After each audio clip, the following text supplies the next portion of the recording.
नमस्कार। Pharma industry में ना कुछ शब्द ऐसे हैं जो हमेशा कंफ्यूज करते हैं। सुनने में तो एक जैसे लगते हैं पर उनका मतलब बिल्कुल अलग होता है। तो आज चलिए इसी पहेली को सुलझाते हैं। क्वालिटी अश्योरेंस, क्वालिटी कंट्रोल और क्वालिटी मैनेजमेंट सिस्टम, आखिर ये है क्या? तो सवाल यही है, क्यूए, क्यूसी और क्यूएमएस, क्या ये बस अलग-अलग नाम है या इनके काम भी वाकई में अलग हैं? चलिए आज इस कंफ्यूजन को हमेशा के लिए दूर करते हैं। और देखिए, ये सिर्फ किताबी बातें नहीं हैं।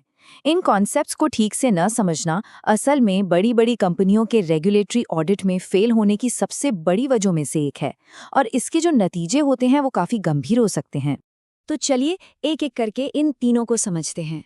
शुरुआत करते हैं सबसे पहले पिलर से, यानी क्वालिटी कंट्रोल, या जिसे हम क्यूसी कहते हैं।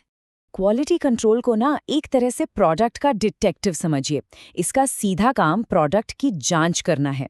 ये वो डिपार्टमेंट है जहां लैब में हर एक सैंपल को बारीकी से परखा जाता है, ये देखने के लिए कि वो सभी मानकों पर खरा उतर रहा है या नहीं। तो क्यूसी का मेन काम क्या हुआ? डेटा बनाना। क्या जो कच्चा माल आया है वो सही क्वालिटी का है? प्रोडक्शन के बीच में जो सैंपल लिए गए हैं वो ठीक है? और सबसे ज़रूरी, जो फाइनल प्रोडक्ट बना है, क्या वो बाजार में जाने के लिए पूरी तरह से सेफ और असरदार है? इन सब सवालों का जवाब क्यूसी की टेस्टिंग से ही मिलता है। अच्छा, क्यूसी तो हो गया, प्रोडक्ट की जांच। अब एक स्टेप ऊपर चलते हैं और देखते हैं कि क्वालिटी अश्योरेंस यानी क्यूए का इसमें क्या रोल है। अब यहीं पर बड़ा फर्क आता है।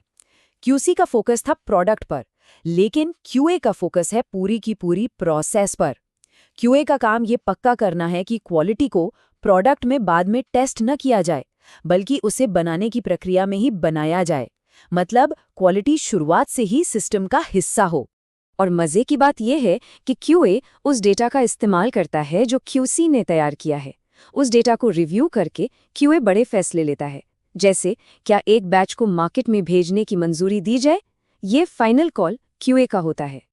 तो इसे एकदम आसान भाषा में समझे तो क्यूसी जो है वो रिएक्टिव है, मतलब प्रॉब्लम होने के बाद उसे पकड़ता है। वहीं क्यूए प्रोएक्टिव है, वो ऐसा सिस्टम बनाता है कि प्रॉब्लम पैदा ही ना हो। एक प्रॉब्लम ढूंढता है तो दूसरा प्रॉब्लम होने से रोकता है। तो यहाँ एक सवाल खड़ा होता है ना? अगर एक डिपार्टमेंट टेस्टिंग कर रहा है और दूसरा उस टेस्टिंग के आधार पर फैसले ले रहा है, तो इन दोनों को कौन गाइड करता है? वो कौन सा सिस्टम है जो इन दोनों को कंट्रोल करता है? और बस यही सवाल हमें इस पजल के आखिरी और सबसे जरूरी हिस्से पर ले आता है, क्वालिटी मैनेजमेंट सिस्टम यानी क्यूएमएस। क्यूएमएस दरअसल वो मास्टर ब्लूप्रिंट है जिसके दायरे में क्यूए और क्यूसी दोनों काम करते हैं। ये वो पूरी रूल बुक है, वो संविधान है जो तय करता है कि क्वालिटी से जुड़ा हर काम कैसे किया जाएगा, ताकि सब कुछ सही दिशा में और एक साथ मिलकर चले।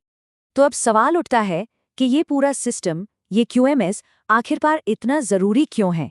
क्यों इसके बिना काम नहीं चल सकता?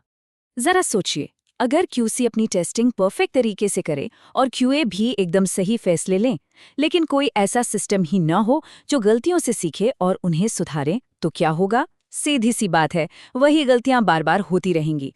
क्यूएमएस इसी साइकिल को तोड़ता है। और इसका महत्व तब और भी बढ़ जाता है जब हम रेगुलेटरी अथॉरिटीज के नज़रिए से देखते हैं।